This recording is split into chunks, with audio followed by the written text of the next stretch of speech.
The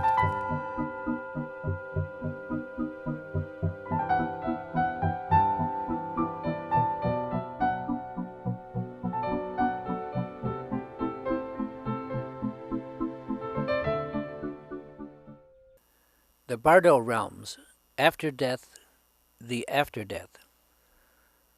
Death is something we tend not to talk about. Even if we are deathly sick, that word may not even come up, although it can't be far from the truth, and certainly will be true for all of us at some point in our lives. What happens after death really is a mystery for most of us, and there are all kinds of theories kicking around and not much confirmation. Here's what I understand happens after death. So let's talk about it some. Well, I guess start out by saying I personally don't know what happens in this life, and if it has happened to me before, I don't remember. This is a tough spot to be in, but I am not alone in this. Here's what I do know. In my search for the truth through the people and ideas in my life, the clearest and most direct information I have found both from about life and death has come from the Tibetan Buddhist tradition. For one, they don't blink at the subject of death. It's quite the reverse. They've studied it for centuries. All I can say is that so far, everything else I've learned from the Tibetan Buddhists has turned out to be true, and they, for me, are the most brilliant teachers as a group that I've ever found. I have no reason whatsoever not to have confidence in what they have to say about dying and death, and then what happens afterward. This brings up the question of what's called the Bardo, what the Tibetans call the intermediate states between death and the next rebirth. Just what are they? As for my background, I've been interested in the Bardos and in the Tibetan Book of the Dead since the late 1950s. In the beginning, I read whatever I could lay my hands on about this subject, but all of those books pointed to knowledge that I must attain through Dharma practice, and I had none. For the last 40 years or so, I've been involved in various Tibetan mind training practices, and I've been working with the same Dharma teacher, a high Tibetan Buddhist Lama, for almost 30 years, actually 30 years recently. These practices that I've done include a couple of sets of what are called the extraordinary preliminaries, or the Tibetan word for it is Nundro. And then after that I did various additional Yidam practices, not to mention rounds of mantra dedicated to Amitabha Buddha, who's the Buddha of the Padma family. And that family traditionally has to do with death, dying, and rebirth in a Buddha realm, which in Tibetan is called Dewa Chen. And of course, spent a lot of time learning to meditate. I've also been instructed and empowered to practice what's called Poa, one of the traditional 6 yogas of Naropa. Poa is a very detailed technique for ejecting the consciousness from the body at the time of death, and this can also be used to help others in the period immediately following their death. While I've also learned to read Tibetan, my knowledge of written Tibetan is still very inadequate. An in-depth article on the Bardo would be the size of a short book, and I'm no way even an expert. What I can do here is to go over very generally some of the main points about the Bardo states, with the hope that this will give you enough of an overview for you to decide if you want to pursue this topic elsewhere on your own. Now, the Tibetan word Bardo means gap, literally the space between two bodies or houses, the intermediate time between two places to live or two lifetimes. Perhaps the most famous text on the Bardo is called the Tibetan Book of the Dead. The Wiley transliteration of this title is Bardo Tudro. Of course, I can't really pronounce it. In English, it translates as something like liberation by hearing on the after-death plane.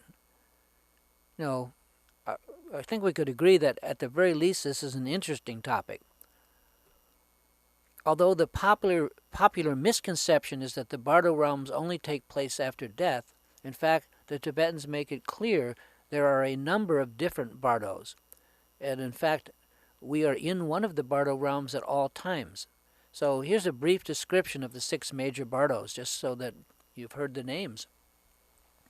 The first Bardo, the Shine Bardo, or Bardo between birth and death, is just that, a Bardo that extends from the moment we are conceived until the moment of our death, to our last dying breath. If you are reading this, you are in that Bardo now, the Shine Bardo. The second Bardo is Milam Bardo, or Dream Bardo, and this refers to the dream state that we all have when we sleep. This is usually considered part of the first Bardo, but it's a separate kind of experience from waking life as we know it. The third Bardo, Samtin Bardo, or Meditation Stability Bardo. It's also considered part of the first Bardo, and it refers to meditative states that can be experienced by an accomplished Dharma practitioner. Some of these practices are what I keep suggesting are very, very useful in life, and apparently also at and after death. The fourth Bardo is called Chikai Bardo. It's the Bardo of the moment of death, and it's said to begin along with the signs of approaching death, and then it extends a very short time after the last breath that we take.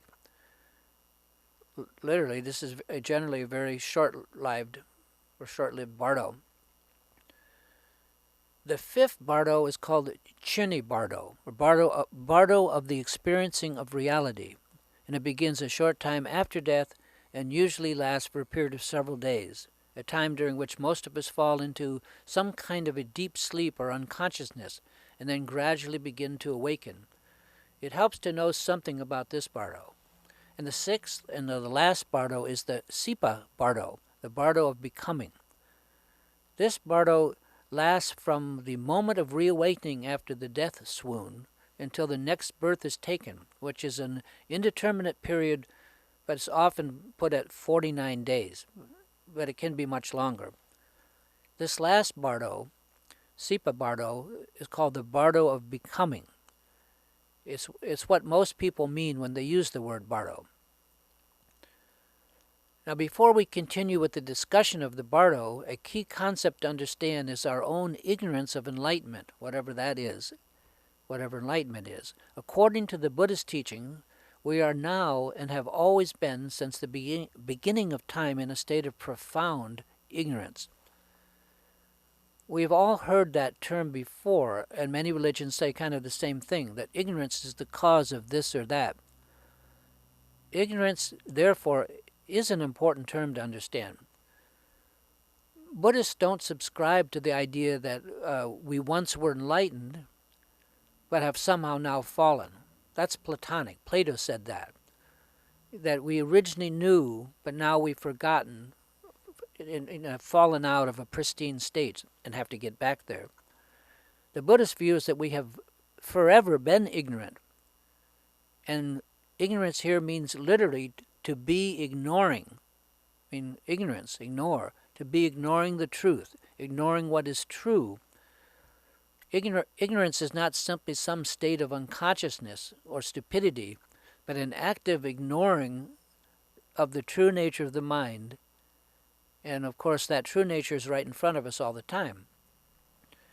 It takes effort to ignore the truth, and this ignoring is a deeply ingrained habit that extends back endless years and lifetimes. We do it habitually. We have always done it. We will always continue to do it unless and until we learn otherwise. It's responsible for most of our pain and suffering. The sad thing is that we seem to prefer to remain ignorant. Now let's talk about mind training. If we understand the nature of ignorance, then we can better grasp what all the to-do is about meditation and about mind practice technique is all about. Meditation is not, as many people like to think, various relaxation techniques or therapies, but rather, at least from the Tibetan view, active techniques to examine the mind and its nature, to get to know it. How are ignorance and meditation connected to the Bardo? I've used this following illustration before, the old kids' game of pickup sticks. There are all these colored wooden sticks about the size of darning needles. We would scatter the sticks in a pile, and the game was to pick the pile apart, stick by stick, without disturbing the rest of the pile, until all the sticks were gone. We could also use the old analogy of the layers in an onion.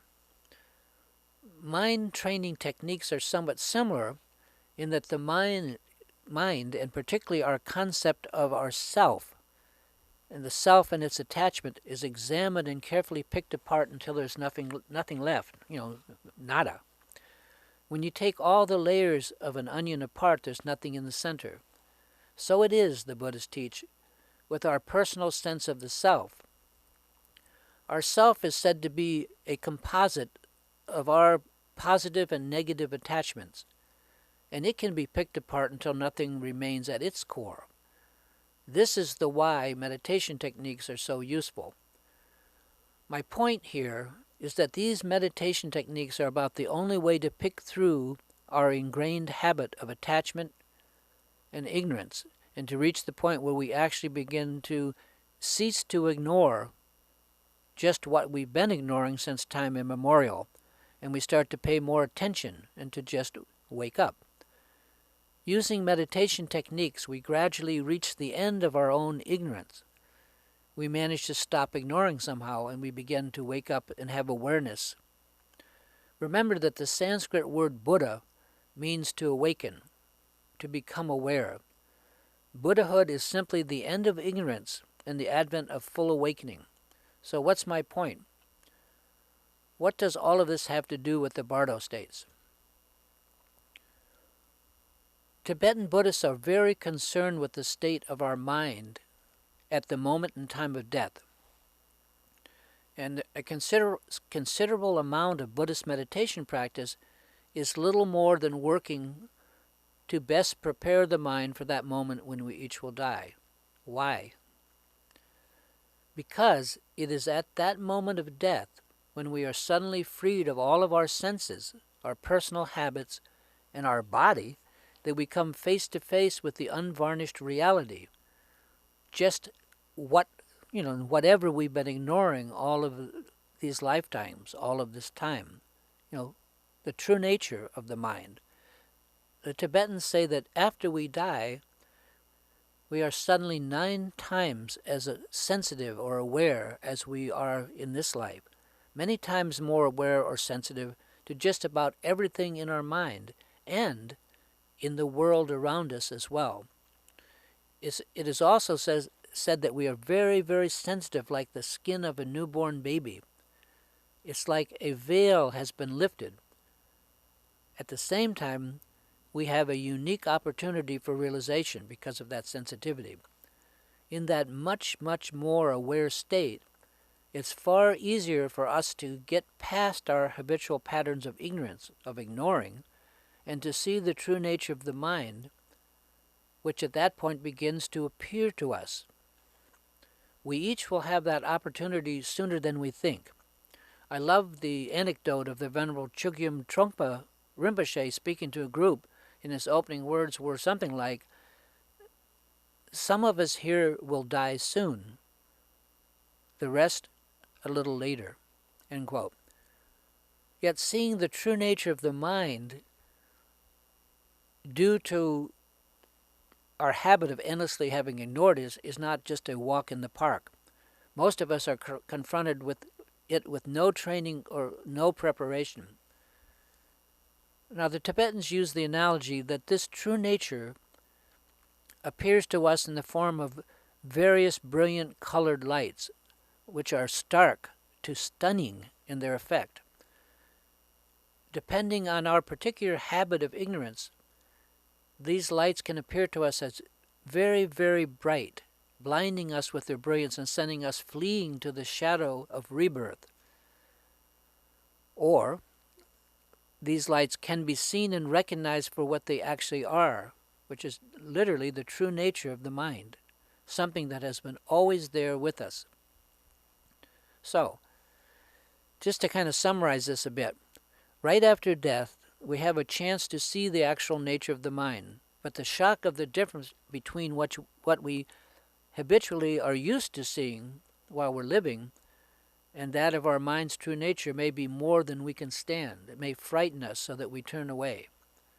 Using another metaphor, it is said that the brilliance of this sudden illumination is so great, so stark, that we cannot easily recognize it as the truth that it is, and instead turn away from it in fear, seeking out some place that is darker and more familiar to us, like our age-old ignorance once again.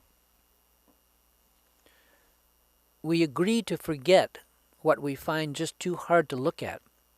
We have never become familiar with the true nature of the mind during life. In that brief moment we can, instead of recognizing that brightness as our own true nature, we can turn downward and choose yet another lifetime of continued ignorance and thus rebirth and the many forms of suffering that it brings. And there is a kicker. There's no guarantee that we will merit another lifetime in a human form. We can easily fall into a lower birth, so I'm told, such as an animal or whatever, thus further complicating things for ourselves. And that's an understatement. The state of our own mind and karma determines this. Now, I'm very much generalizing here, so please don't forget that this is just a metaphor. The point here is that instead of awakening from our ignorance, after all this time, we can fall right back into it again. In fact, we run to it and we choose it rather than wake up to the truth.